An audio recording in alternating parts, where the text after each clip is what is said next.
Olá, salve, salve, meu povo. Mais uma vez estou aqui. Eu sou o Leandro Costa, discente do curso de Química pela Universidade Estadual do Ceará, a UES. E esta é mais uma aula que eu quero trazer para os alunos, dedicado principalmente aos alunos de ensino fundamental 2, mais especificamente aqueles que estão nas séries do sétimo ano, oitavo e nono ano. Tá? E esta aula é uma aula dedicada para as cadeiras de ciências que podem ser aproveitadas pelos alunos desses níveis. Tá? Então, quero aqui trazer um assunto muito importante, passando aqui. Vamos trazer nessa tarde, neste dia, ou nesta manhã, dependendo da hora em que você está ouvindo, está assistindo essa aula. Vamos trazer aqui um conteúdo sobre os vírus, né? Algo que tem trago tanto medo às pessoas e tem trago também informações imprecisas para muita gente. Tá? Então vamos entender um pouquinho como que acontece, como que eles se reproduzem, como que se dá, né, essa questão dos vírus, quem são eles. Bom, aqui um breve histórico de como que foi descoberto. Descobertos por Ivanovsky em 1892, ao estudar a doença do mosaico do tabaco. Ivanovsky filtrou um extrato de folhas do tabaco infectadas para isolar a bactéria, que para sua surpresa passou pelo filtro. Com o avanço do microscópio, na década de 1950, foi verificado que os vírus eram diferentes de bactérias e outros seres. Então, aqui nesta data, podemos destacar que foi quando esse pesquisador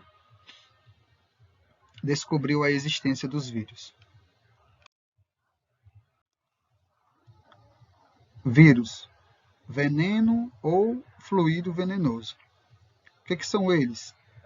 Eles são entidades acelulares, ou seja, eles não vivem, eles não existem propriamente, não dependem de uma célula. Ou seja, ou melhor, não é que eles não dependem de uma célula, é que eles não são formados por células. Eles precisam de uma célula para eles poderem existir, ou seja, é uma espécie de parasita, certo? Os vírus eles consistem em um material genético, DNA ou RNA, e capsídeo, maioria formados por proteínas. São parasitas intracelulares obrigatórios, ou seja, só conseguem reproduzir dentro de uma célula hospedeira. Não possuem metabolismo próprio. Os vírus, precursores ou descendentes de células. Vamos ver, né? Como que se dá. Entre as hipóteses sobre o surgimento dos vírus, podemos citar três grandes principais. Derivam de pequenos seres unicelulares que parasitavam células maiores. Durante a evolução, teriam perdido todos os genes que não fossem estritamente fundamentais ao parasitismo. Outra hipótese: surgiram de fragmentos de material genético, ou seja, o DNA ou RNA, derivados de genes de outros organismos. E a outra hipótese: teriam evoluído das estruturas pré-celulares formadas por ácidos nucleicos e proteínas, assim como as próprias células que podiam se autorreplicar. E os vírus, eles são seres vivos ou não? São considerados sistemas biológicos, por apresentar ácidos nucleicos e utilizar o mesmo sistema de codificação genética dos outros seres vivos. A combinação do ácido nucleico e do capsídeo chama-se nucleocapsídeo viral. Alguns vírus possuem envelope viral, ou seja, uma membrana lipoproteica, que engloba o nucleocapsídeo que é obtido da célula hospedeira durante o processo de replicação. esses vírus possuem proteínas específicas. Viu aí, né, como que eles são? Aqui temos a imagem, né, digamos assim, da estrutura do vírus. Tá? Temos aqui então a sua composição, tem um envelope, dentro tem a fita do RNA, aqui o capsídeo, glicoproteínas, que são esses pontinhos alaranjados aqui mais fortes.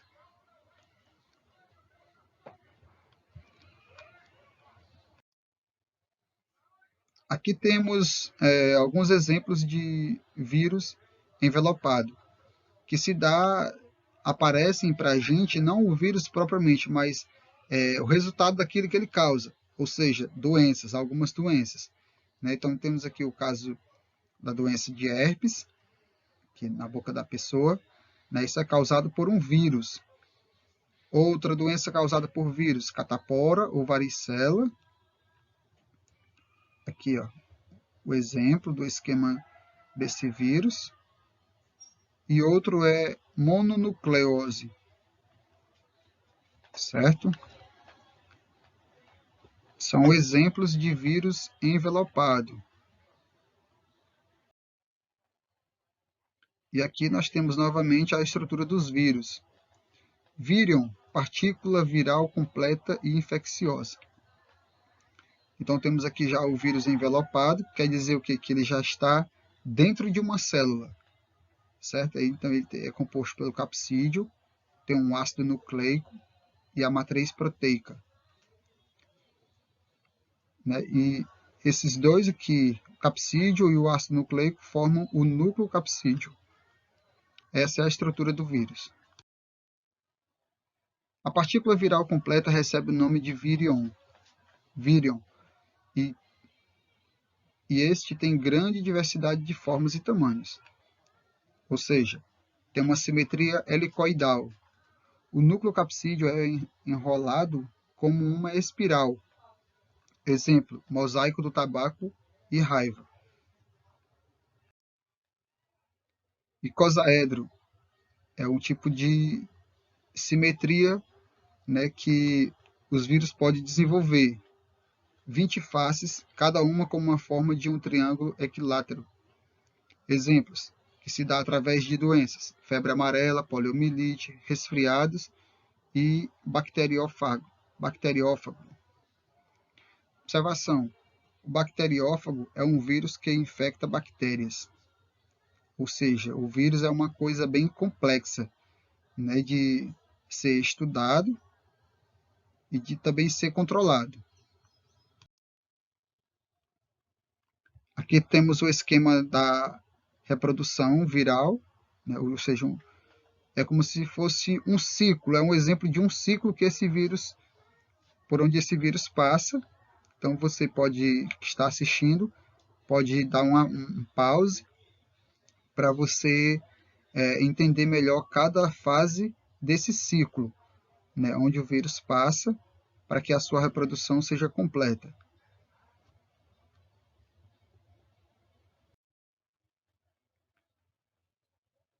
Ciclo lisogênico e lítico. O que são isso?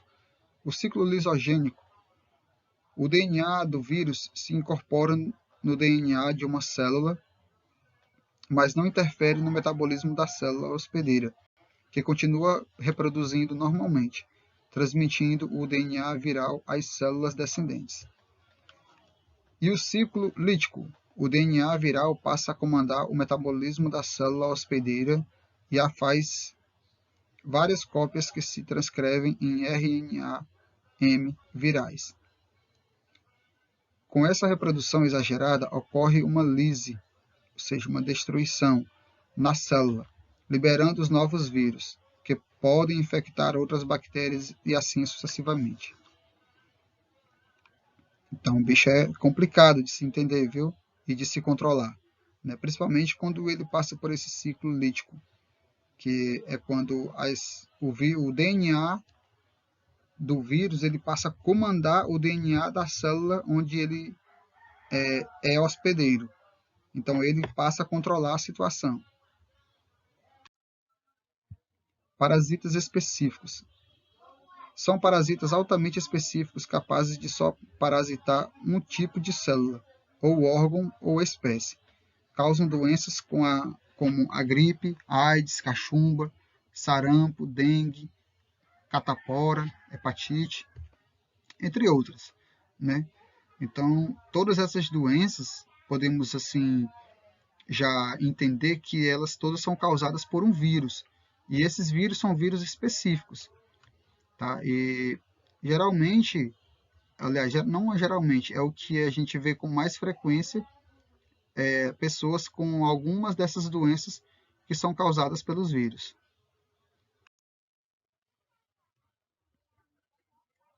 Em alguns casos existem outras particularidades, tais como a infecção pelo HIV. O RNA do vírus serve como um molde para a síntese de uma molécula de DNA mediada por uma enzima, transcriptase reversa.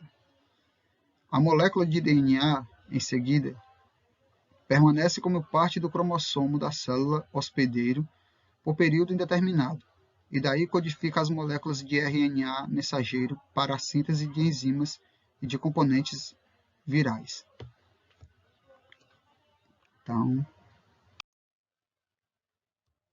multiplicação de um retrovírus. Então, também aqui é o esquema de reprodução de um retrovírus.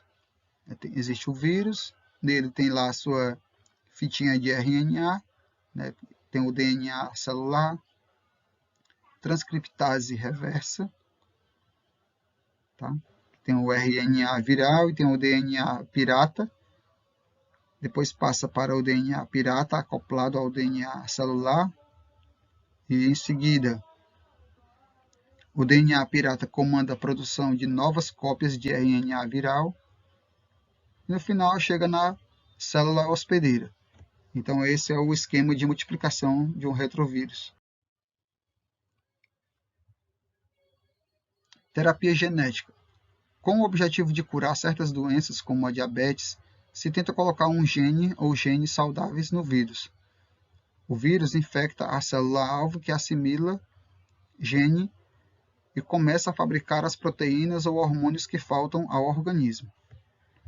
Então, esse é um exemplo de terapia que é feito para se conter um vírus, né? Algumas das principais viroses que acometem os seres humanos. Essas aqui algumas são bastante comuns nos dias de hoje, né? Que são elas, essa listagem das principais doenças ou viroses que a gente consegue ver os seres humanos com ela.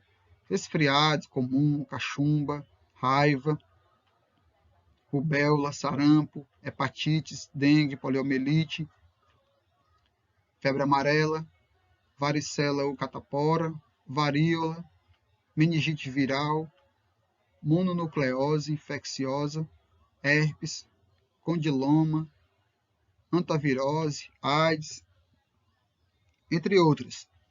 E agora, atualmente, nós temos uma outra doença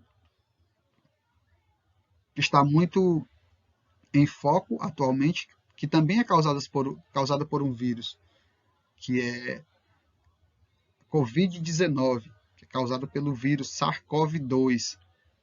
É um tipo de coronavírus. Existem os tipos de coronavírus e esse é um tipo de coronavírus que atualmente está aí também com essa grande dificuldade de se encontrar uma vacina que seja adequada, que seja eficaz, né? Até porque é um vírus novo e é um vírus mutante, por isso tem-se uma grande dificuldade de controlar, porque é um vírus mutante, até mesmo dificuldade na identificação. Tá? Então ele também é um tipo de doença como essas aqui, dessas listas, tá? Que são causadas por vírus. Principais doenças causadas por vírus. A transmissão do vírus pode ser vertical, ou seja, de mãe para filho, ou horizontal, de uma pessoa para outra. A taxa ou a velocidade de transmissão de infecções virais depende dos fatores como densidade populacional, número de indivíduos suscetíveis, ou seja, os que não estão imunes, qualidade dos cuidados com a saúde, entre outros. Então, precisamos estar atento a esses detalhes, pois a reprodução dos vírus e a propagação deles se dá muito quando, ou seja, a sua taxa de transmissão ela se dá muito rápido quando alguns cuidados não são tomados. Prevenção e tratamento. As abordagens mais eficazes para as doenças virais são as vacinas, que proporcionam imunidade preventiva à infecção, e as drogas antivirais, que interferem de forma seletiva na reprodução viral. Antibióticos causam efeitos tóxicos nas células hospedeiras. Então, o mais adequado, que se pode fazer, que se tem hoje em dia para prevenir as doenças causadas pelos vírus são as vacinas.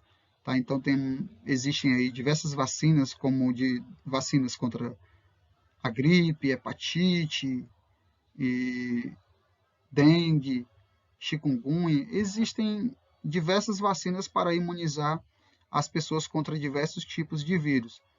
E, mais uma vez, eu volto a tocar no assunto, que é o assunto que está em foco hoje, que é o coronavírus. Então, existem vários testes sendo realizados, várias vacinas sendo desenvolvidas para que se tenha uma boa eficácia nos testes e assim as pessoas possam ser imunizadas e tratadas com o uso desses medicamentos contra esse coronavírus. E aqui, mais uma vez, as noções de imunologia, ou seja, temos a imunização ativa, que são as vacinas, e temos a imunização passiva, que são os soros, os anticorpos, que são duas coisas diferentes. Por exemplo, as vacinas são antígenos, são proteínas. Esses antígenos são injetados no organismo para estimular a produção de anticorpos. E a grande maioria desencadeia imunidade duradoura. Já os soros, que faz parte da imunização passiva, já são os anticorpos. Esses anticorpos são injetados para destruir antígenos presentes no organismo e desencadeia imunidade temporária. Então, o mais adequado que a gente pode ter realmente são as vacinas, desde que elas sejam tomadas nos tempos certos, tá? Então, pessoal, essa foi a nossa aula sobre vírus, tá bom? Espero que vocês tenham gostado e até a próxima aula. Um abraço.